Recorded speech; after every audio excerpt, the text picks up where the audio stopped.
Hello class ए students, कैसे हैं आप सब। I hope you all are fine. तो जैसे कि हम स्टार्टिंग के 3 लेक्चर्स में हमारे चैप्टर में लोकसभा राज्यसभा प्रेसिडेंट पढ़ के आए हैं, तो हम लेक्चर 4 में यही चीज़ कंटिन्यू करते हैं। तो सबसे पहला टॉपिक जो हमारा आज का है वो है difference between Lok Sabha and Rajya Sabha, कि इनमें डिफरेंस क्या होता है। ओके, तो एक चार्ट बना लीजिए आप, जैसे मैं बना रहा हूं लोकसभा एंड सेकंड इज राज्य सभा। ओके, तो आप एक चार्ट बना लीजिए मेरी तरह, और जो जो मैं आपको बताऊंगा जैसे जैसे मैं लिखूंगा वैसे वैसे आप नोट डाउन कीजिए। सबसे पहला पॉइंट है members of Lok Sabha are directly elected by the eligible members. Voter of Rajya Sabha are elected by the elected member of the state legislature assembly in accordance with the system of proportional representation by single transferable vote. That means पहला ये direct elected होते हैं,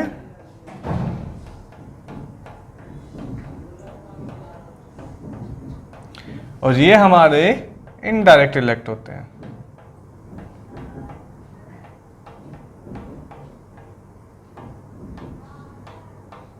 Okay, second difference is the normal life of every Lok Sabha is 5 years while Rajya Sabha is a permanent body. लोक सभा की life जो होती है वो 5 साल होती है, लेकिन हमारी राज्य सभा परमानेंट होती है। ओके, थर्ड डिफरेंस इज लोक सभा is the house to which the Council of Ministers is responsible under the Constitution. Money bill can only be introduced in Lok Sabha. Also, it is Lok Sabha which grant the money for running the administration of all countries. That means Lok Sabha की क्या क्या चीजें दी, जो हमारी council होगी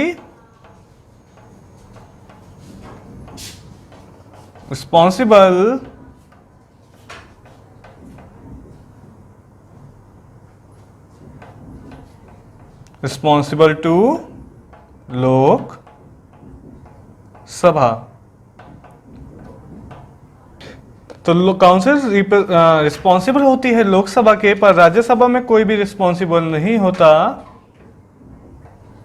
राज्यसभा के लिए। Okay, council मतलब हो जाएगा जो हमारे प्राइम मिनिस्टर होंगे और उन्होंने जो अपने लिए काउंसिल बनाई होगी इलेक्शन के टाइम कि ये सब लोग मिलकर मेरी हेल्प करेंगे डिसीजन लेने में, तो वो सब लोग जो रिस्पॉन्सिबल होंगे वो लोकसभा के होंगे, क्योंकि लोकसभा में ही तो वो जाएंगे जीत कर, क्योंकि इलेक्शन जो होगा वो लोकसभा वालों का होता है, राज्यसभा वालों का इलेक्शन नहीं होता डायरेक्ट।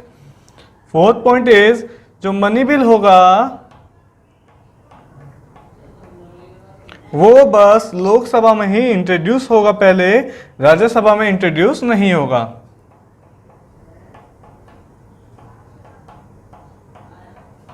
ओके, राज्यसभा में इंट्रोड्यूस नहीं होगा पहले, बाद में जाएगा लोकसभा से पास होने के बाद राज्यसभा में। नेक्स्ट इज जितने भी पैसे होंगे मनी, वो सारी लोकसभा ही ग्रांट करती है एडमिनिस्ट्रेशन को, मतलब सैलरी वगैरह जितनी भी होंगी लोगों की, गवर्नमेंट एम्प्लॉयज की, कि कोई भी गवर्नमेंट इंफ्रास्ट्रक्चर बनना होगा, उन सब के लिए पैसे कौन देगा? Lok Sabha. Next point is Rajya Sabha has special power to declare that it is unnecessary and eminent in the nation's interest that Parliament may make laws with respect to a matter in the state list or to create by law one or more all India services common to the union and state. तो all India services जो होती हैं, all India services मतलब central employees, उनकी जितनी भी salary वगैरह होगी वो सब राज्यसभा से जाती है। ओके, तो ये मेन डिफरेंस था लोकसभा और राज्यसभा में जो हमने देखा। यहाँ हमारे चैप्टर की थ्योरी खत्म होती है। कुछ वर्ड्स हैं जो हमने इस चैप्टर में देखे, आइए एक बार वो वर्ड रीड करते हैं और फिर हम चलेंगे एक्सरसाइज की तरफ। तो पहला वर्ड है हमारा लोकसभा। लोकसभा क्या होती है? House of people. Second word is Rajya Sabha. Rajya Sabha क्या होती है? काउंसिल ऑफ स्टेट, जिसे लोअर हाउस अपर हाउस हमने पढ़ा ही था। Second is democracy, democracy is a form of government in which all eligible citizens participate equally, directly or indirectly, in the proportional development and creation of law. जैसे कि democracy का मतलब क्या हुआ, इसमें हिंदी में देखें तो डेमोक्रेसी एक गवर्नमेंट का फॉर्म होता है जिसमें सब लोग रिस्पॉन्सिबल होते हैं अपनी कंट्री को चलाने के लिए। नेक्स्ट इज कॉन्स्टिट्यूएंसी, तो कोई भी एरिया जहाँ पे एक इंसान इलेक्शन लड़ रहा है, जैसे फॉर एग्जांपल ये कोई स्टेट का मैप है, अगर यहाँ पर 1 2 3 जने इलेक्शन लड़ रहे हैं तो ये जो एरिया होगा ये एक कॉन्स्टिट्यूएंसी होगी, ये एरिया एक कॉन्स्टिट्यूएंसी होगी और ये वाला एरिया भी एक अलग कॉन्स्टिट्यूएंसी होगी। तो इसमें 3 लोग इलेक्शन लड़े तो 3 अलग अलग कॉन्स्टिट्यूएंसी बन गई एरिया के हिसाब से। तो यहाँ हमारे चैप्टर की थ्योरी खत्म होती है। अब हम चलेंगे एक्सरसाइज की तरफ। तो जैसा कि हमने थ्योरी खत्म करी है, अब हम चलेंगे इस चैप्टर की एक्सरसाइज की तरफ। ओके, तो एक्सरसाइज स्टार्ट करते हैं। चलिए, पहली एक्सरसाइज है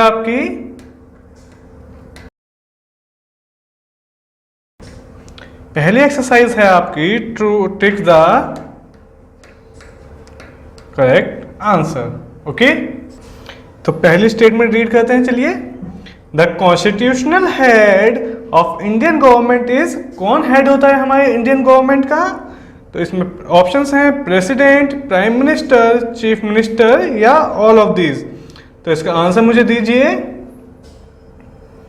तो इसका आंसर है कि कॉन्स्टिट्यूशनल हेड हमारा होता है प्रेसिडेंट। तो ऑप्शन 1 इज करेक्ट, क्योंकि हमें पता है प्राइम मिनिस्टर हमारा हेड होता है, लेकिन कॉन्स्टिट्यूशन के हिसाब से हेड हमारा प्रेसिडेंट होता है, लेकिन सारी पावर किसके पास होती हैं? प्राइम मिनिस्टर के। Second is Lok Sabha is known as, Lok Sabha को क्या बोला जाता है? Options are council of state, house of people, Rajya Sabha या नन ऑफ दिस। तो राज्यसभा तो ऑप्शन गलत है, तो हमारे पास 2 ऑप्शन बचते हैं, council of state and house of people. तो इसका सही आंसर क्या होगा? इसका सही आंसर होगा हाउस ऑफ पीपल, क्योंकि लोकसभा में हमें पता है लोग डायरेक्टली इलेक्ट होके जाते हैं, इसी वजह से इसे हाउस ऑफ पीपल बोला जाता है। अब हमारी थर्ड स्टेटमेंट क्या है? देखिए third question, life of Lok Sabha, Lok Sabha की लाइफ कितनी होती है? Options are 10 years, 5 year, 2 year या ऑल ऑफ दीज। तो क्या होगा इसका सही आंसर? इसका सही आंसर होगा सेकंड, दैट इज 5 year। और राज्यसभा की कितनी लाइफ होती है? राज्यसभा की लाइफ नहीं होती, क्योंकि राज्यसभा एक परमानेंट बॉडी है, लेकिन हर 6 साल में 1/3 मेंबर उसके, हर दूसरे साल 1/3 मेंबर रिटायर होते हैं और एक इंसान 6 साल तक ही राज्यसभा का मेंबर रह सकता है। Next is in India all money bills originate in parliament upon the recommendation of, किसके रिकमेंडेशन पे मनी बिल इंट्रोड्यूस होते हैं पार्लियामेंट के? तो ऑप्शंस हैं हमारे पास president, finance minister, prime minister या ऑल ऑफ दीज। तो बताइए मुझे इसका आंसर। इसका आंसर होगा हमारा प्रेसिडेंट, क्योंकि प्रेसिडेंट ही मनी बिल को जनरेट करता है या परमिशन देता है, जैसे हमने चैप्टर में पढ़ा है। Last question is how many members of Rajya Sabha retire every second year. तो ये तो मैं आपको पहले ही बता चुका हूं इसी एक्सरसाइज में। तो ऑप्शन देख लेते हैं एक बार। ऑप्शन है 1/4, 1/2, 1/3 या ऑल ऑफ दीज। तो इसका आंसर होगा third, that is 1/3 members retire in every 2 years। Okay, तो ये हमारी पहली एक्सरसाइज थी जो हमने कंप्लीट की है। अब हम चलेंगे हमारी नेक्स्ट एक्सरसाइज पर, जो कि है fill ups, that means fill in the blanks. तो पहली स्टेटमेंट रीड करते हैं। चलिए, आप ये नोट डाउन कर लिया होगा। Every bill need to be assented by dash before it becomes law. किसके साइंस जरूरी होते हैं किसी भी बिल को लॉ बनने के लिए? तो इसका आंसर दीजिए। तो इसका सही आंसर होगा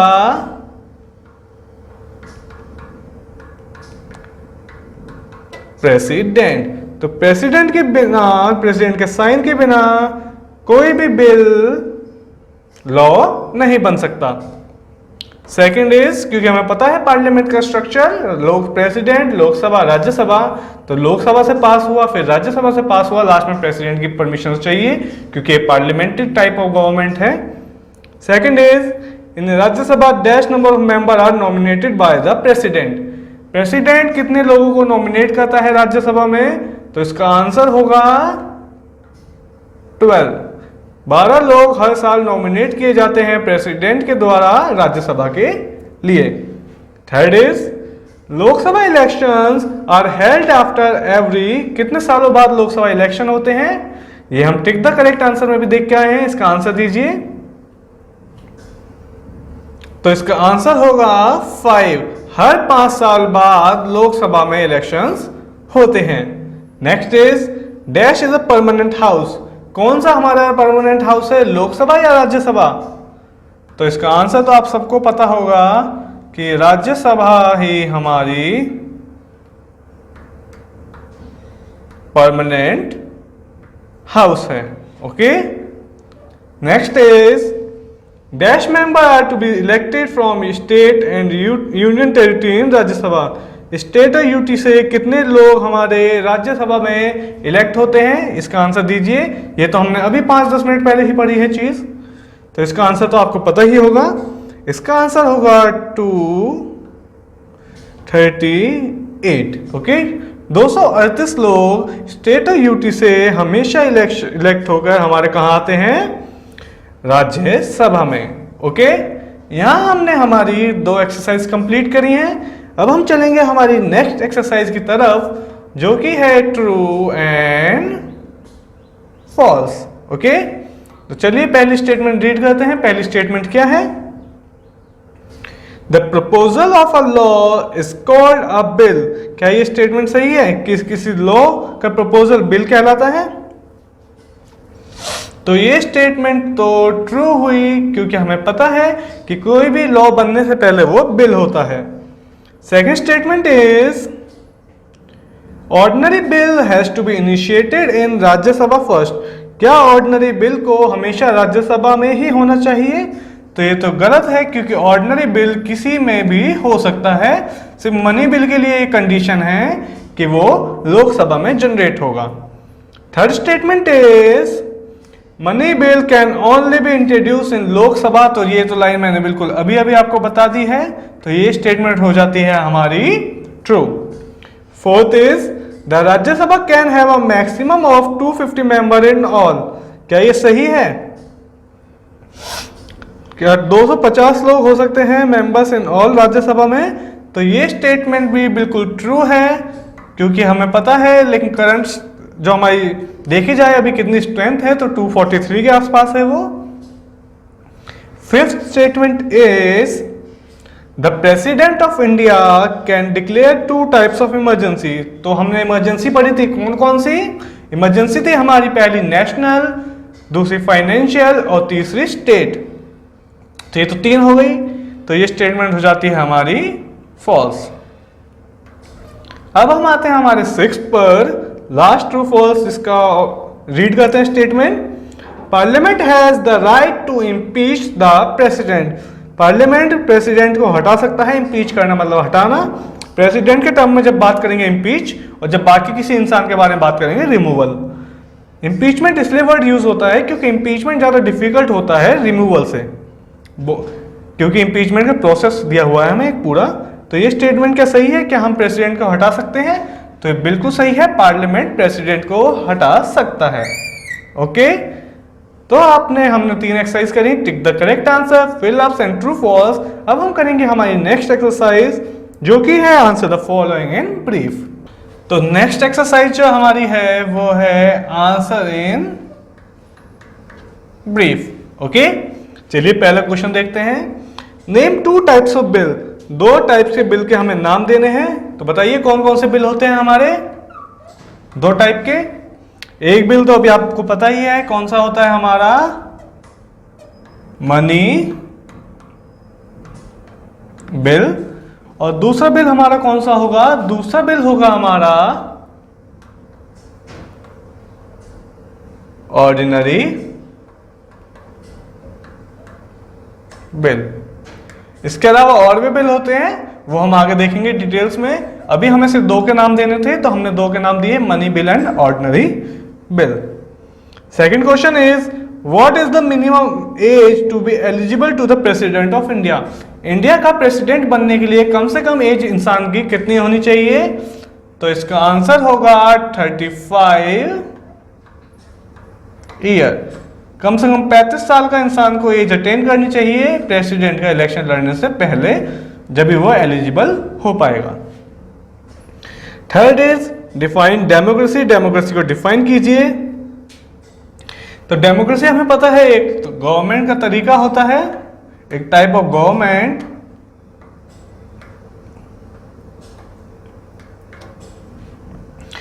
जो डायरेक्टली या इनडायरेक्टली चूज होती है। गवर्नमेंट जिसे हम बोलते हैं गवर्नमेंट बाय पीपल एक तरह से, क्योंकि लोग ही इसे सेलेक्ट करते हैं।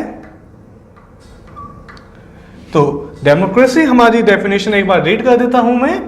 Democracy is a form of government in which all eligible citizens participate equally either directly और indirectly through elected representatives in the proposal, development and creations of law. It encompasses social, religious, cultural, ethnic and racial equality, justice and liberty. Okay. Fourth is Parliament is comprised of 2 houses. Name the 2 houses. Parliament कौन कौन से houses से मिलकर बना है? ये बहुत easy question होगा हमारा। पहला है लोकसभा एंड सेकंड इज राज्य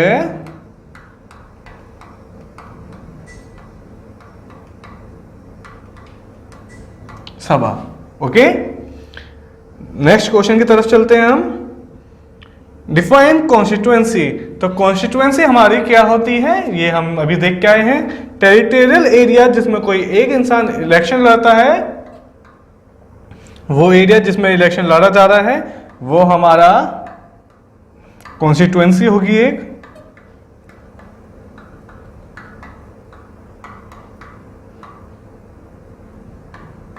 ओके, नेक्स्ट इज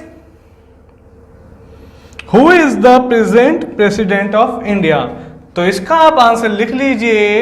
इसका आंसर है मिस्टर या श्री रामनाथ कोविंद। ये इंडिया के करंट प्रेसिडेंट हैं। ओके, तो हमने इस एक्सरसाइज में देखा fill ups, take the correct answer, true false and answer the question in brief. अब हमारी जो लास्ट एक्सरसाइज है एक बार मैं आपके लिए रीड कर देता हूं, आंसर इन डिटेल्स। तो पहला क्वेश्चन एलिजिबिलिटी ऑफ प्रेसिडेंट, ये आपको पता है, ये आप बुक में देख सकते हैं। 2 फंक्शन ऑफ पार्लियामेंट, ये आपको हेडिंग दी हुई है।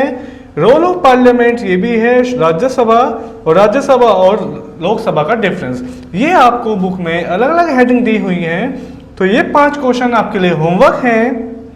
इसी के साथ हमारे चैप्टर भी के कंप्लीट होता है। इस चैप्टर में हमने क्या क्या देखा? इस चैप्टर में हमने सबसे पहले देखा हमें पार्लियामेंट की नीड क्यों है। पार्लियामेंट की नीड से पहले हमें जरूरी था समझना कि पार्लियामेंट क्या है। पार्लियामेंट देखा हमने, पार्लियामेंट प्रेसिडेंट, लोकसभा, राज्यसभा। फिर हमने इंडिविजुअली इनके बारे में पढ़ा। फिर हमने देखा कि इनकी हमें नीड क्यों है। क्यों नीड है? लॉ पास करने के लिए, कंट्री में सही से रहने के लिए, और हर किसी गलत चीज़ के लिए जवाब उठाने के लिए या क्वेश्चन पूछने के लिए भी हमें इनकी ज़रूरत है। उसके अलावा हमने देखा कि एलिजिबिलिटी क्या क्या होती हैं प्रेसिडेंट की, लोकसभा की या राज्यसभा की, टेन्योर कितना होता है, और हमारे करंट प्रेसिडेंट का नाम मिस्टर रामनाथ कोविंद। तो ये सब हमने इस चैप्टर में देखा। तो अब हम इस चैप्टर को यहाँ ख़त्म करते हैं। अब हम मिलेंगे नेक्स्ट चैप्टर में। तब तक आप इसे रिवाइज कीजिए, और आपको कोई दिक्कत आती है तो मुझसे पूछिए। Bye bye, take care.